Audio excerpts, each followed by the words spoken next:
กาทักทายสบายดีตอนเช้าทานผู้ชมทุกคนนี่คือบรรยากาศอยู่ที่นครไก่ซ่อนหรือว่าสวรรณเขตนั่นเองพี่น้องอุ่นใจก็บ่ได้มาหลายปีแล้วพี่น้องลองไปเบิ่งคลิปนี้นำกันว่าจะมีการเปลี่ยนแปลงจังได้เนาะอุ่นใจจะพาขี่รถเลาะเบิ่งเขตในเมืองนครไก่ซ่อนแห่งนี้ก็ลองไปเบิ่งบรรยากาศนำกันเนาะตอนนี้บ่แน่ใจว่าจุดได้ก็แต่ว่าอยู่ระหว่างวงเวียนถนนสันติภาพกับถนนไม้เล็กเก้า W เนาะเดี๋ยวใจจะขี่ลองไปทางนี้เบิ่งบรรยากาศไปนำกันแล้วน่าจะขี่ลองไป5เขตแคมป์แม่น้ำคลองพี่น้องว่าเป็นจังได้เนาะสวรรณเขตเพราะว่าเมื่อวานนี้เราเดินทางมาแต่ท่าแขกก็เลยว่าค่ำพี่น้องค่ำแล้วบ่มีโอกาสได้ถ่ายรีวิวเขตในเมืองให้ท่านผู้ชมได้สัมผัสบรรยากาศก็เลยว่ามาลองเลาะเบิ่งได้นึงเนาะมื้อนี้เนาะอันนี้ก็คือวงเวียนอีหยังอันนี้มีตกกวาง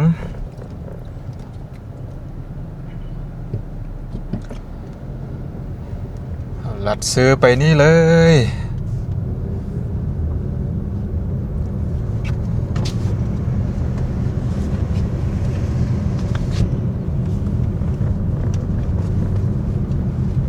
ความจริงแล้วสวรรณเขตนี่อุ่นใจก็เคยมาแต่ว่าโดนแล้วพี่น้อง 6-7 ปีล่างพ้นมาตอนนี้ก็ลืมเบิดแล้วบ่ฮู้ว่าทางได้เป็นทางได้บ่เนี่ยมีหลายหอมหลายซอย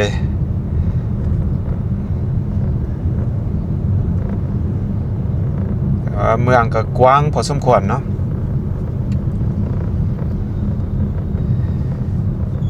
เดี๋ยวจะขี่ลองไปทางนี้เราไปเลียบแคมป์คลองคนใจจะขี่ไปตามเส้นหลักๆเนาะจะบ่เข้าหอมเข้าซอยยันสีลงทางพี่น้อง มาฮอดจุดนี้อุ่นใจจะเลี้ยวขวาไปนี่พี่น้องเลี้ยวขวาไปนี่ทางซ้ายมือนี่มันยังเนาะคล้ายคือกับสวนสาธารณะหรือว่าเป็นอนุสาวรีย์อันใดหนึ่งเนาะ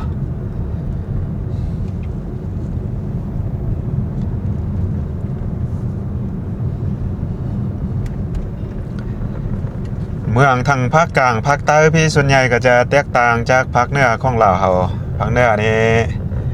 เป็นแต่ผูแต่ผ้าอ้อมหอบไปด้วยผูผ้าแต่ว่ามาทางใต้พี่เป็นทงเพียงกว้างถ้าไปซื่อๆก็มีแต่ลองเนาะเส้นลองไปเรื่อยๆแต่อุ่นใจน่าจะเลี้ยวขวานี่ไปเรียบแคมป์คลองเบิ่งเนาะเลี้ยวได้บ่ก็ถือว่าบ่มีป้ายห้ามเนาะเขาเลี้ยวไปได้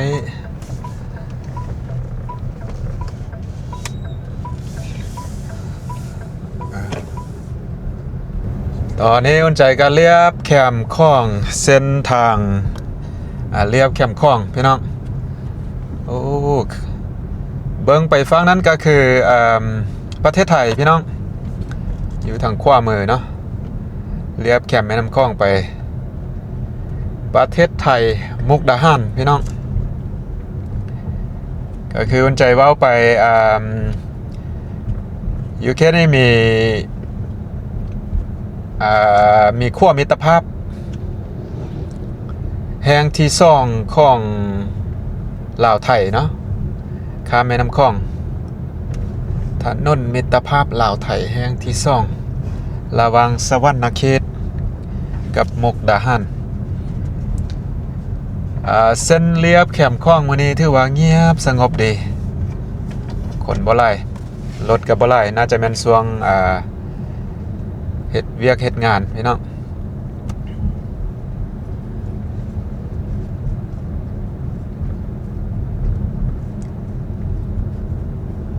จุดนี้เพิ่นสร้างยังกำลังก่อสร้างอยู่ทางขวามือ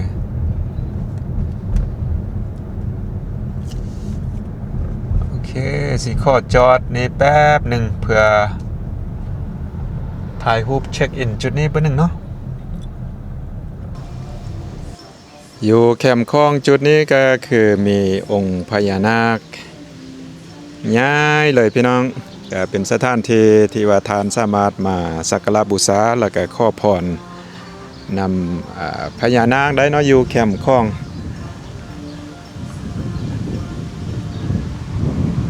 แล้วข้ามไปฟากนั้นก็คือประเทศไทยพี่น้องแม่น้ำคลองอยู่นี่เลย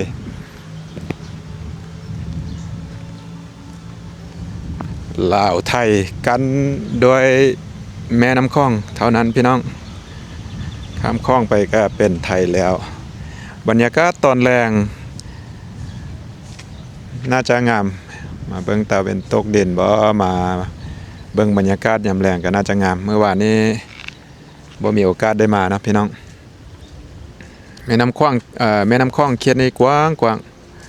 เทียบใส่อยู่ทางเหนือเฮาเนาะกว้างหลายโอเคพี่น้องก็สิประมาณนี้เนาะฉะนั้น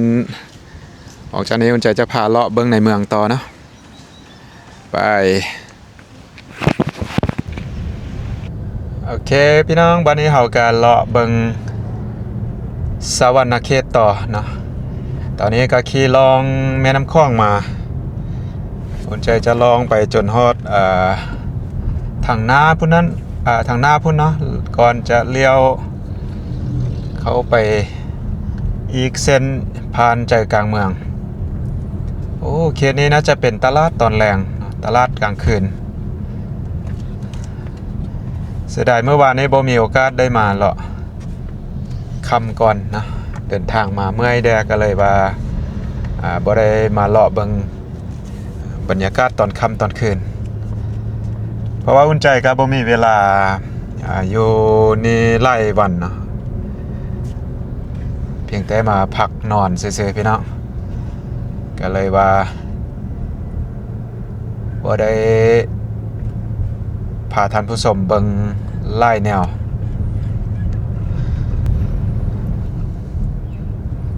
โอ้เขตนี้กำลังพัฒนาพี่น้อง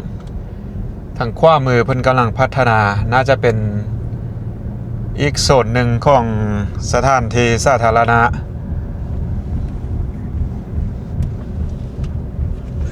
กว้างเลยเนาะ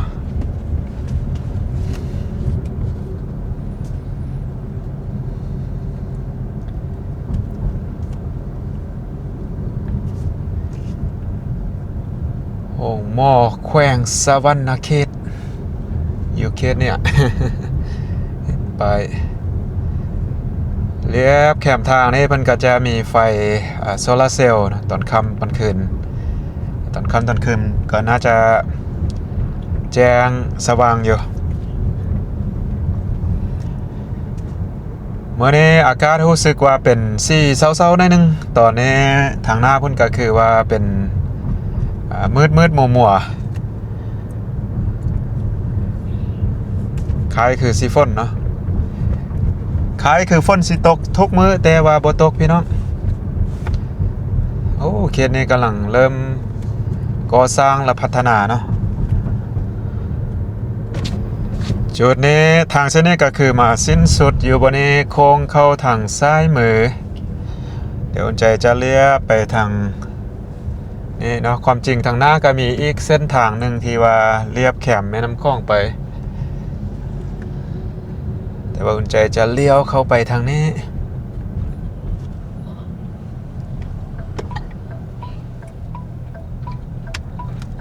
คันเลี้ยวขวาไปก็เลี้ยวไปตามแคมคลองพี่น้อง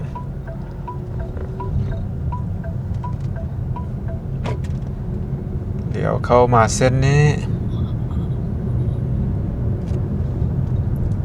ไล่เส้นไล่ซอยเนาะทางอยู่ในเมืองจุดนี้ก็คือต้องได้เลี้ยวขวาเพราะว่าทางหน้านี่มีแต่ลองมาอย่างเดียวเนาะอนุสาวรีย์พอกระดวดจุดนี้มันจุดอนุสาวรีย์พอกระดวดเนาะแล้วก็ไปตามเส้นนี้ลองเบิ้ง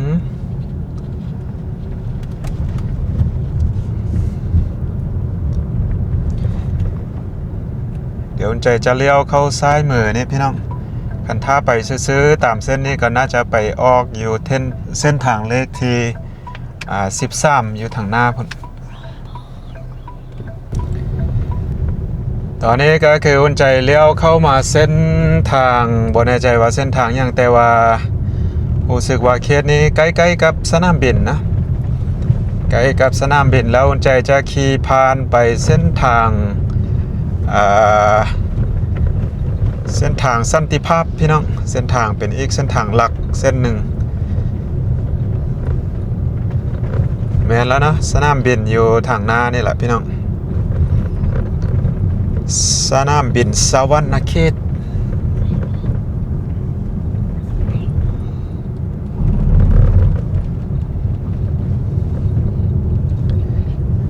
อุ่นใจจะเลี้ยวซ้ายเข้าไป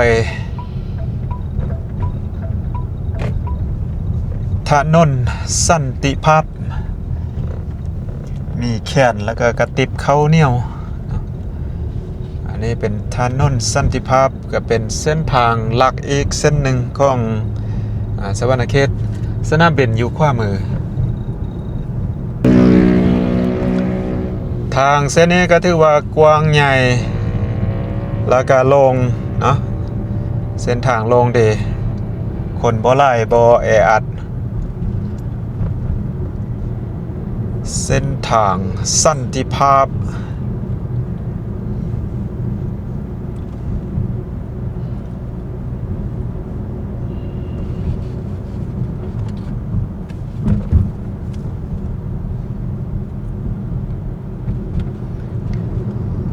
ขี่ไปเรื่อยๆพี่น้องจนไปสุดอีกฟากแล้วอุ่นใจน่าจะเลี้ยวเข้าไปตามเส้นทางเลข9W เนาะที่ว่าจุดเฮาเริ่มเมื่อกี้นี้จุดเฮาเริ่มเปิดคลิปนะก็คือแยกเนาะวงเวียนระหว่างเส้นทางเลข9W กับเส้นทางสันติภาพนี่แหละพี่น้องแต่ละเมืองที่อุ่นใจผ่านมานี่มีไฟเนาะมีไฟอำนาจนี่พี่น้องมีไฟแดงไฟเขียวต่างจากเมืองหลวงพระบาง หลวงพระบางก็เป็นเมืองใหญ่พอสมควรแต่ว่าบ่มีได้แบบนี้พี่น้อง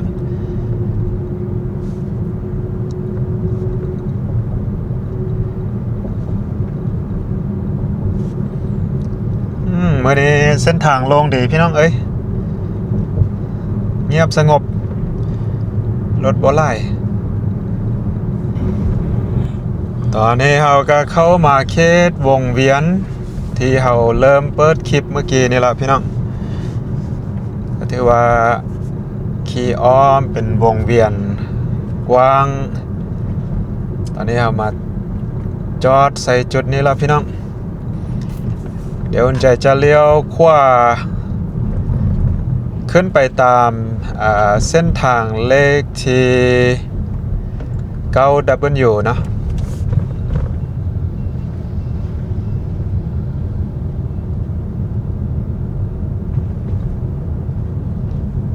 ทางเส้นนี้ก็เชื่อมไป5เส้นทางเลขที่13เนาะคันถ้าไปตามนี้ก็คือไปที่เซโนเนาะพี่น้อง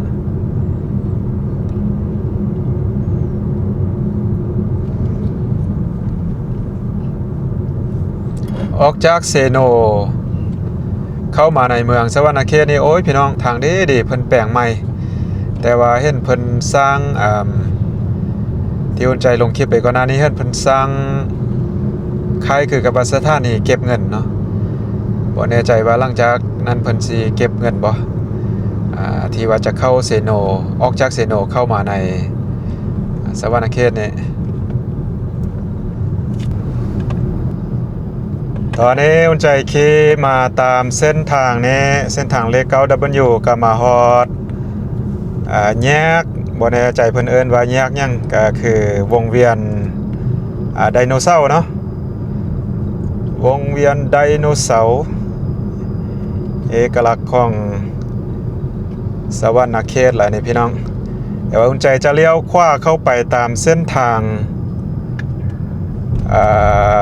ไก่ซ่อนผมวิหารพี่น้องเส้นทางไก่ซ่อนผมวิหาร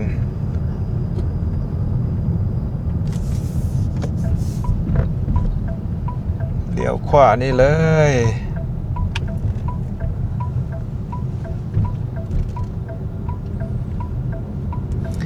ถ้าไปซื้อเมื่อกี้นี่เนาะก็คือไปตามเส้นทางเลข 9W เพื่อเชื่อมไปเส้นทางเลขที่13อยู่เซโน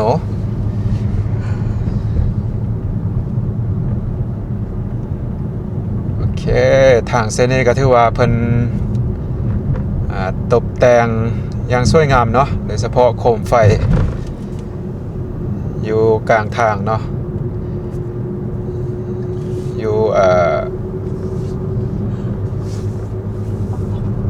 ซ่องข้างทางก็ถือว่าเป็นบ้านเป็นเฮือนร้านขายเครื่องต่างๆเขตนี้ก็เป็นเขตที่ว่าเป็นเขตเศรษฐกิจมีหลายบอนหลายที่ก็กำลังสร้างกำลังปลูกขึ้นมาพี่น้องอันนี้ก็เป็นเส้นทางลักอีกเส้นหนึ่งอยู่ที่เมืองแห่งนี้พี่น้อง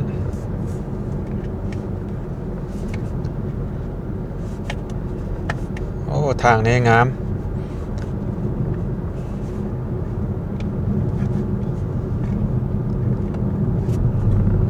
โอ้ฟ้านี่มืดเข้าพี่น้องฝนนี่บ่แน่ใจอาจจะมาไวๆเนี่ย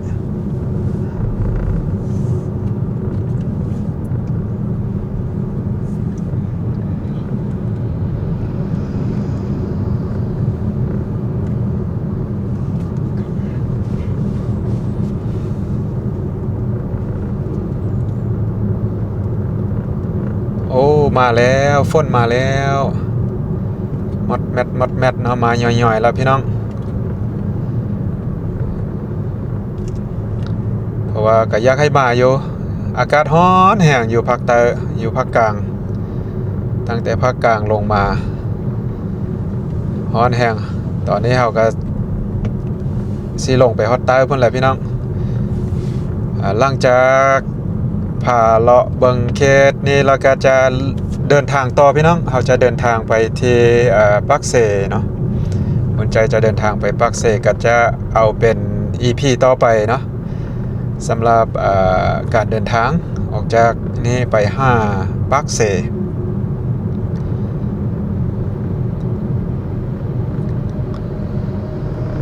ก็สิประมาณนี้พี่น้องเอ้ยสำหรับการเลาะเบิงในเมืองเนาะอยู่ที่